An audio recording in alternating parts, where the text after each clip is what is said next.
2010 সালের পর থেকে সমস্ত ওবিসি সার্টিফিকেট বাতিল করলো কলকাতা হাইকোর্ট।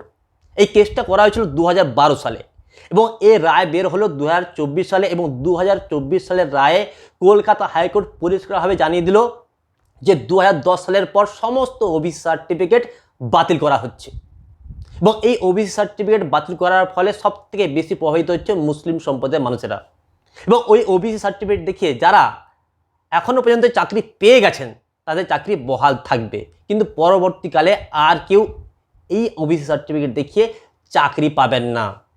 অর্থাৎ যারা চাকরি পেয়ে গেছেন ওবিসি সার্টিফিকেট দেখিয়ে তারা তো লাভবান হলেন, কিন্তু যারা পরবর্তীকালে ওবিসি সার্টিফিকেট দেখে চাকরি পেতে পারতেন তাদের মাথায় বাজ পড়লো, তারা কেউই আর চাকরি পাবেন না।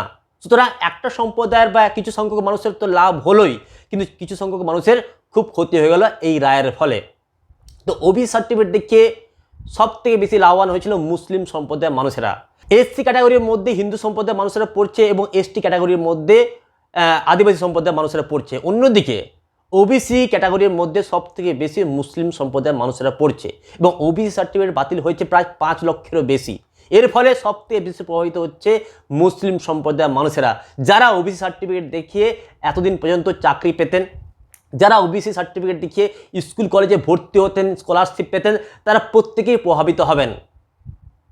সবথেকে বড় ব্যাপার হচ্ছে যারা ওবিসি সার্টিফিকেট দেখিয়ে চাকরি পেয়ে গেছেন তাদের চাকরি থাকছে, কিন্তু পরবর্তীকালে আর কেউ নতুন করে চাকরি পাবেন না এই ওবিসি সার্টিফিকেট দেখিয়ে যে ওবিসি সার্টিফিকেট তাদের কাছে রয়েছে।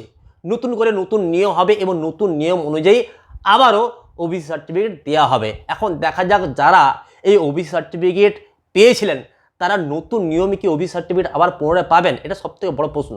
এবং সবথেকে বেশি ক্ষতিগ্রস্ত হচ্ছে কারা? মুসলিম সম্প্রদায়ের মানুষেরা, তারা সবথেকে বেশি প্রভাবিত হচ্ছে যে তারা তো ওবিসি সার্টিফিকেট পেয়েছিলেন এবং তারা চাকরি পাচ্ছিলেন, তারা বিশেষ সুযোগ সুবিধা পাচ্ছিলেন, তারা কেউ কিন্তু আর এই বিশেষ সুযোগ সুবিধা পাবেন না, যেহেতু তাদের আর এই ওবিসি সার্টিফিকেট বৈধ থাকলো না। সুতরাং সাধারণ যে সমস্ত মুসলিম সম্প্রদায়ের মানুষেরা রয়েছে তারা কিন্তু খুব বেশি ক্ষতিগ্রস্ত হলো। তো বন্ধুরা, আপনাদের কি মনে হয় যে হাইকোর্ট যে রায়টা দিয়েছে তা কতটা যুক্তিপূর্ণ? অবশ্যই আপনারা কমেন্ট বক্সে লিখে জানাবেন।